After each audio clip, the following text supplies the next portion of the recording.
What's up, YouTube? It's the Action Figure Grader coming back to you with the auction results for the Hakes special Star Wars event. The auctions closed here a few days ago, and the prices were pretty jaw-dropping. There were not a lot of good deals to be found here. And I just got back into town from Isla Mujeres down in Mexico. It rained the entire time we were there, but we still had a good time. It's nice to get back, though, and get back to you guys and to all the Patreon supporters that allow this channel to happen. So thank you to all of you guys, as well as to my subscribers for checking in on me. But everything was a good time, but it was just really wet the entire time. So let's take a look at some of the amazing items that sold in this Hakes auction. This is by no means complete, I'll tell you that. There were hundreds of just really incredible items. There were a few, I think, fair prices, but some of them were pretty jaw-dropping, and I was just shocked by a few of these sales prices. One of them is this one. I cannot believe this final sales price. This was a double telescoping Luke Skywalker. Now, this was the early Circles variant. So, it says right here on the thing here, it says that the version of the double telescoping saber also tends to be molded in a brighter yellow plastic, and it was noted in the auction that this was the Circles variant. So these would be included in like the early bird kits. The Circles variant for the saber, it's got little circle indentations going up the saber, and it's a much more difficult to find than the regular double telescoping saber. It was graded AFA 85, so very, very high grade, but the price was pretty insane. We've documented one AFA 85 that I believe sold for around $4,000 or $3,800 on eBay. This one sold for $5,800, so $5,841. All of the prices I'm going to be quoting in this Hakes special auction include the 18% buyer's premium. It's something we've talked about in past videos, but if you're new to Hakes, just keep in mind that whatever the final bid is, at the end, Hakes will add 18%, and that's an 18% buyer's premium that they charge to buyers. The value code on it was $2,000 to $5,000, so it blew well past that. $5,841 is a pretty high price for that, even though it is the earlier Circles variant saber. This is the other double telescoping saber figure that I wanted to talk about. This is the AFA 90 Darth Vader, and I actually think this price was great. I know it's high, $17,523.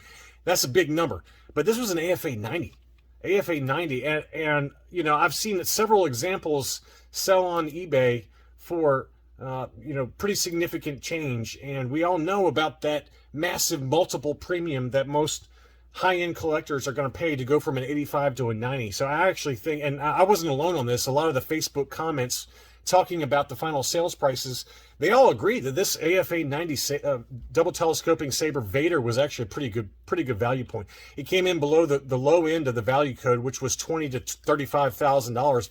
I was expecting even higher than that. I mean, I was expecting north of 35 would have been my guess. But to get it for $17,523, I think that's a great buy. Probably the best buy. I know it's not cheap, but if you got the deep pockets, this was the best buy, in my opinion, for these different auctions. Here was an AFA 80 early bird set with the double telescoping saber Luke. So these were the early bird kits that were sent off to collectors who sent in that kind of, display stand certificate, and it's a beautiful set. The Luke obviously has some discoloration on the torso, as does the Leia, but it is graded AFA 80. The value code was 10 to 20. It came in at $15,576. $15,576 for an AFA 80 early bird with the double telescoping saber Luke. And keep in mind, there are also those early bird kits that did not have that. Here is that early bird certificate that collectors would send in to get that exact item we just talked about. This was graded AFA 85, and that one sold for $14,278. Pretty iconic piece of collecting history in terms of the vintage Kenner items, but from my perspective, to get this for $14,278, or if I'm spending $15,576 for the actual figures, all baggied, including the double telescoping Luke, I'm taking this all day long over the early bird certificate. Although the early bird certificate was very high grade. I mean, it's a beautiful item. Here was a Toy Center store display AFA 60. That one sold for $12,980. There were a number of different store displays. I didn't pull up all of them, but this was a really cool one. Massive kind of store display there that would kind of be, those would be the kind that would hang up on the ceiling, above the point of purchase for all the figures. And here was another one. This would be like the slide-in 12 backs bin, and you know, this piece would slide into the bin there. That one sold for $18,172. That's a big number for just a piece of cardboard, but that is what it sold for. And of course, no discussion of this special Star Wars special action figure event would be complete without talking about the incredible rocket-firing Boba Fett prototype. This was graded AFA 80+. This was the J slot, unpainted. Pretty iconic piece of collecting history there. You can see the J slot on the back. There's also an L slot. I believe the J slot was the later version, but don't quote me on that. But maybe the J slot came first and then the L slot, but whatever. It sold for big money. AFA 80+. Here is this is the L slot. Excuse me. I don't know what I'm saying. I can't talk today, guys. I'm sorry. My brain's not working. I'm getting back in the swing of things, all right? So you're going to have to be patient with me. I took a week off being in Mexico, so I'm moving a little slow. But this is the L slot. L slot, AFA 80+. So I believe the L slot was first, and then they moved over to a J slot to make sure that tab would stay in place a little better, and then they just got rid of it completely. But anyway, AFA 80+. The value code was $100 to $2,000. That's kind of a wide range there, folks. But it sold for $236,000. Including the 18% buyer's premium. Now, I believe that's the high sales price ever. There might have been one that sold in the 190 or 208 range. Don't quote me on that. I think it was 208 was the previous high. So this is a big number, and clearly indicates that those high-end collectors are willing to throw money at it. Here's actually the data right here. Our March 2022 auction saw a rare AFA 50 J-slot prototype shatter the record of 204,435. So this is the L slot in higher grade, and it sold for 236. So we got a new record on that one. And the other L slot was an AFA 85. That sold for 86,383 in March of 2018. Can you imagine getting one of these in March of 2018? So about, let's call that, 4 years ago, a little over 4 years ago. And then basically tripling your money by reselling it now.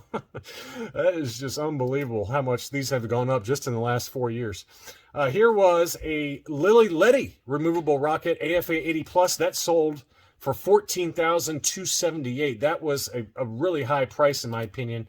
Chris W. over at Rogue 5 Toys just got a CAS 85 plus one of these examples of the Lily Letty rocket firing Fett. So gorgeous example here though, 80+.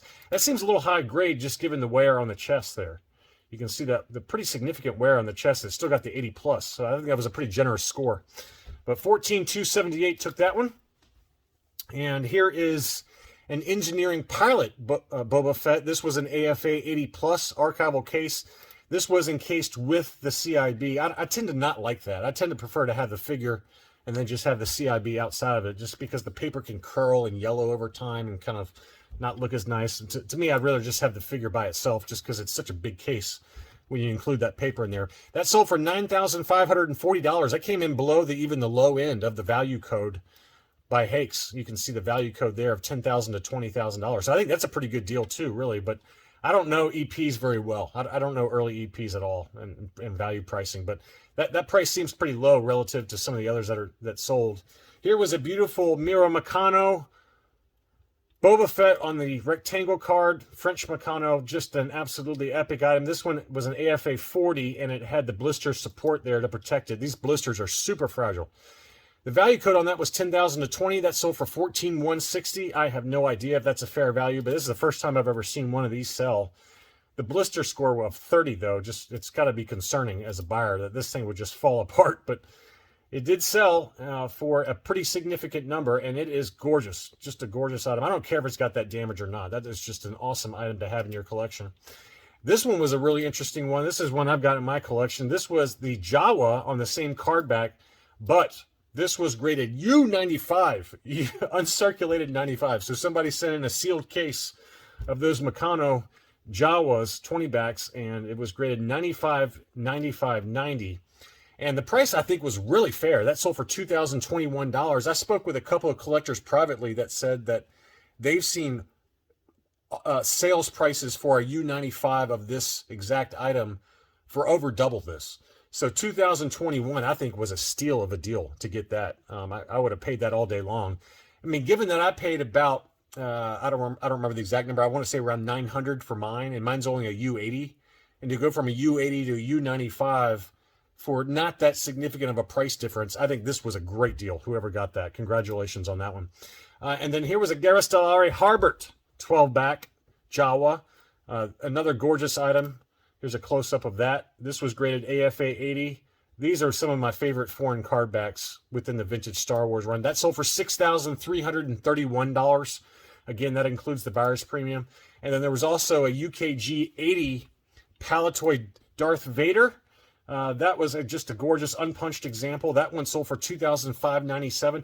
You know, honestly, that's not that bad. I don't think that's that terrible of a price. I did see a UKG 85 for this sell over a year ago for about the same price. So you can see that you've taken a little bit of a step down in price, or excuse me, in grade, going from a UKG 85 to an 80 for about the same price. But that's not a terrible price at all in the current market environment.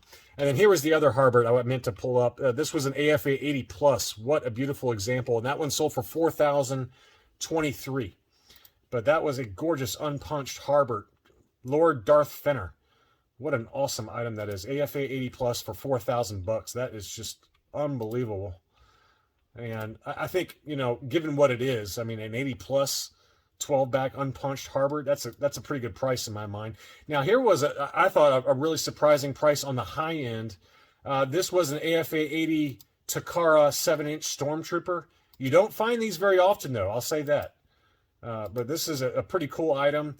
AFA 80 7-inch, and this one sold for $2,826. That seemed a little high, but I did see an ungraded example sell on Facebook on Dark Side Alliance for a pretty significant amount of money that was ungraded. Pretty close to the same condition, though. But, you know, I don't know. To me, that seems, it's at the low end of the value code of $2,000 to $5,000. But that's a pretty significant number for a beautiful example, though, of the Stormtrooper. You don't find that in high grade very much. This price was also, I think, not terrible. This was the 1979 vinyl carry case, AFA 85, and it's, you know, the original Star Wars case. So that's a pretty nice one there. That sold for $1,687.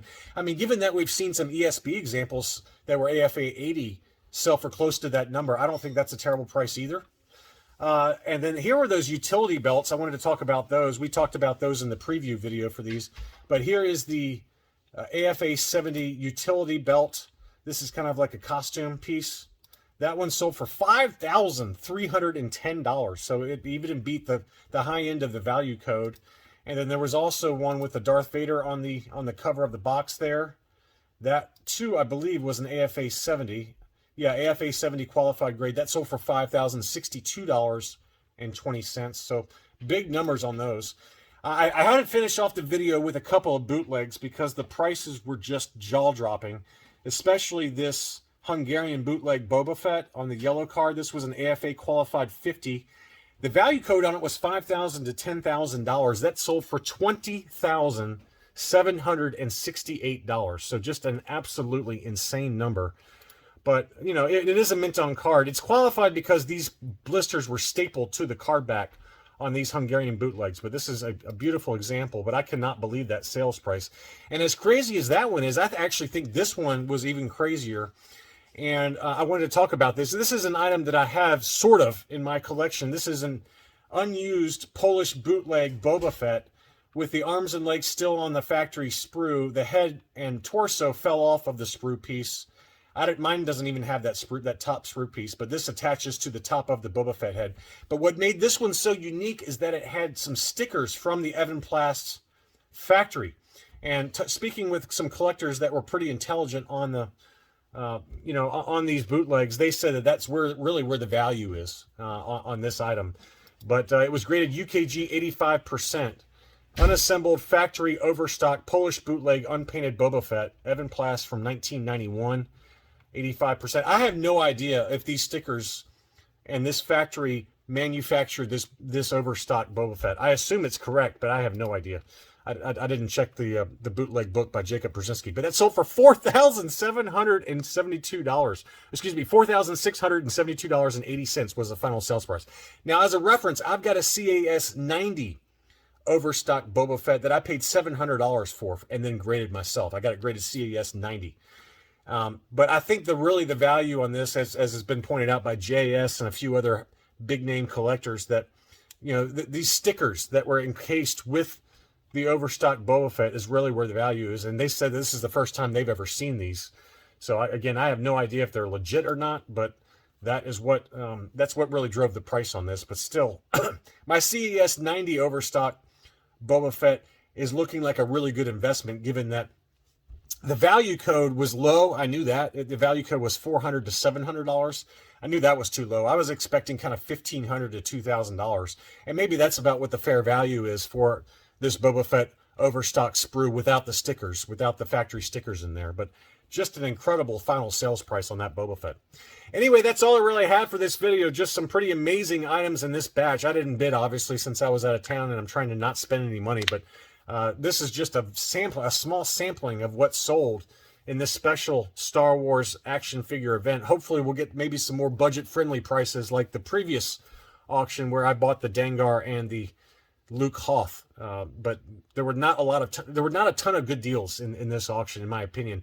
I did not pull up some of the lower end items, maybe like the ungraded Power of the Force, stuff like that. So I'm sure some people got some good deals, but I had to talk about these specific items because these might be the only time you ever see some of these items ever come up for auction, at least for another couple of years at a minimum. But thanks so much for watching, and it's good to be back with you guys, and I'll be back soon.